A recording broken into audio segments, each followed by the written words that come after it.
కాంగ్రెస్ లో చేరిన బీఆర్ఎస్ ఎమ్మెల్యేలకు శాసనసభ కార్యదర్శి నోటీసులు ఇచ్చారు. మరింత సమాచారం మా ప్రతినిధి రఘువర్ధన్ అడిగి తెలుసుకుందాం. రఘువర్ధన్, చెప్పండి, కాంగ్రెస్ లో చేరిన బీఆర్ఎస్ ఎమ్మెల్యేలకు నోటీసులపై తాజా సమాచారం ఏంటి? బీఆర్ఎస్ తరపున ఎన్నికై కాంగ్రెస్ పార్టీలో చేరిన ఎమ్మెల్యేల వ్యవహారంలో కీలక పరిణామం చోటు చేసుకుంది. గతంలోనే బీఆర్ఎస్ వారిని అనర్హులుగా ప్రకటించాలని వారిపై అనర్హత పిటిషన్ దాఖలు చేసి ఆ నోటీసుల ఆధారంగా శాసనసభ కార్యదర్శి నోటీసులు పంపారు. వాస్తవానికి ఈ ప్రక్రియ గత కొన్నాళ్ళుగా జరుగుతుంది. బీఆర్ఎస్ తాము దాఖలు చేసిన అనర్హత పిటిషన్లపై ఎలాంటి చర్యలు తీసుకోవడం లేదని హైకోర్టుతో పాటు సుప్రీంకోర్టును కూడా ఆశ్రయించారు. సుప్రీంకోర్టు 2 రోజుల క్రితం ఇచ్చిన ఆదేశాల ప్రకారం ఇంకా ఎంతకాలం సమయం తీసుకుంటారని ప్రశ్నించారు. నిన్న మిగిలిన 7 ఎమ్మెల్యేలకు సంబంధించిన పిటిషన్ కూడా జత చేసి మొత్తం పిటిషన్ ఒకే మారు విచారణ చేస్తామని చెప్పింది.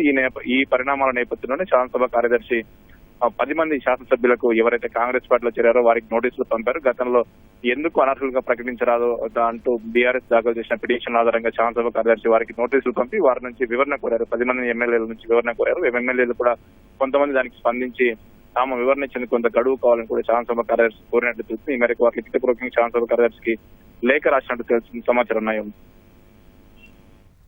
ధన్యవాదాలు రఘువర్ధన్.